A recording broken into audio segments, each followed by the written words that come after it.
ভাই কি অবস্থা? আগের ওষুধে টাকা পয়সা দেন আর নতুন কিছু প্রোডাক্ট নিয়ে আসছি।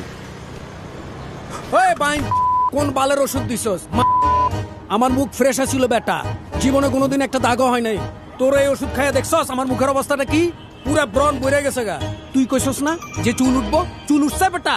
চুল তো উঠে নেই, যেটি আছিল এটি চলে গেছে গা, ব্যাগ পেকে গেছে গা। ওই কইছস না এই ওষুধ খাইলে ঘোড়ার মতো দৌড়াইবো জীবন? জীবন বেটা জিমাইতেছে, দেখছ না জিমাইতেছি।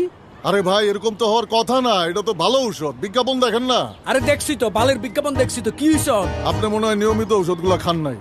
এই নিয়মিত ওষুধ খাইনি বেটা, প্রতিদিন এক বোতল করে খাইছি, তারপর ওই অবস্থা দেখছস। ধুর মিয়া, কি আপনি তো কোনো জাতের কম্পাউন্ডারই না। উত্তেজনার ঠেলায় পুরা বোতল খাওয়া ফেলাইছেন। আপনি যে বাইচা আছেন এইটাই তো বেশি। ঔষধ খাওয়ার নিয়ম হইতাছে প্রতিদিন রাত্রে 2 চামচ কইরা, আপনি পুরা বোতল খাওয়া ফেলাইছেন। এইটার একটা সাইড